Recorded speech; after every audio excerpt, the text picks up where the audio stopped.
మంచిర్యాల జిల్లా చెన్నూరు నుంచి రైతులు పోస్టు కార్డు ఉద్యమం చేపట్టారు. రైతులకు ఇచ్చిన హామీల అమలు కోరుతూ సీఎం రేవంత్ రెడ్డికి లేఖలు రాశారు. పోస్టు కార్డు పంపడం ద్వారా మంచిర్యాల జిల్లా చెన్నూరు నియోజకవర్గం వినూత్న కార్యక్రమానికి రైతులు శ్రీకారం చుట్టారు.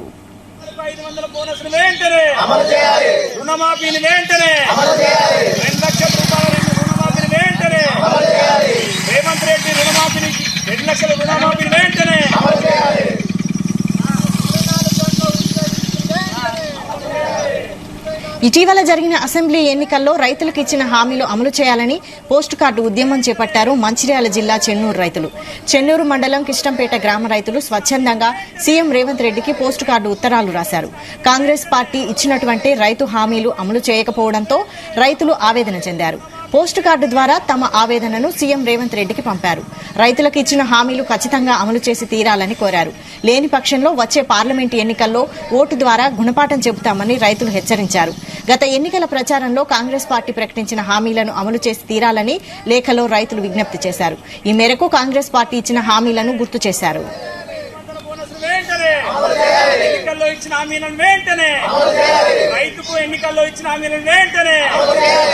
ఇక వరి ధాన్యానికి ఇస్తానన్న బోనస్ 500 రూపాయలు ఇవ్వాలన్నారు.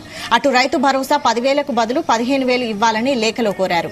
రైతు కూలీలకు ఇస్తామన్న 12,000 చెల్లించాలన్నారు. ఇక రైతు రుణమాఫీ 2 లక్షలు మాఫీ చేయాలన్నారు. వీటితో పాటు రైతు బీమా, వర్షాలు రాక ఎండిపోయిన పంటలకు నష్టపరిహారంగా 25,000 చెల్లించాలని లేఖలో సీఎం రేవంత్ రెడ్డికి విజ్ఞప్తి చేశారు. ఇచ్చిన హామీలను వెంటనే అమలు చేసి రైతు సోదరులను ఆదుకోవాలని సీఎం రేవంత్ రెడ్డికి పోస్టు కార్డులు రాసి పంపారు. సీఎం రేవంత్ రెడ్డికి పోస్టు కార్డుల ద్వారా రైతులు తమ ఆవేదన వ్యక్తం చేశారు. హామీల అమలు కోసం ప్రజాస్వామ్య పంతాలో నిరసన తెలిపారు. క్వింటల్ కంటికి 500 బోనస్ ఇస్తానన్నావు, ఇయ్యలేదు. నువ్వు ఎన్నో ఆజ్ఞాలు చేసినావు, అవధానాలు ఇచ్చినావు. నువ్వు అన్ని మాత్రం దుప్పుడు లెక్కలు చేస్తున్నావు, కానీ మంచి లెక్కలైతే నువ్వు చేస్తలేవు. ఇప్పటికైతే నువ్వు ఇంకా కేసీఆర్ నిప్పడబోసినావు. ఇప్పుడు నువ్వు చేసేది చేయాలి కదా. రేవంత్ రెడ్డి, నువ్వు ఇస్తానన్న ఆజ్ఞ ఏమైంది? రైతుకు రుణమాఫీ 2 లక్షలు నేను ఎక్కిందంటే నువ్వు చేస్తానన్నావు. మరి ఇప్పుడు బోనస్ 500 చేస్తానన్నావు. మరి ఇప్పుడు ఇట్లా ఇస్తానని ఇట్లా మోసం చేసుడు ఎంతవరకు న్యాయము? అన్యాయం చేస్తానవు. నువ్వు నీ న్యాయం ఎక్కడున్నది? నువ్వు ఎంతవరకు ఇట్లా రైతులని న్యాయం చేస్తావు? ఇప్పుడు ఒక్కడొక్కడు మా దగ్గరికి వచ్చి బ్యాంక్ వాళ్ళు వచ్చి మమ్మల్ని ఇబ్బంది పెడుతున్నారు.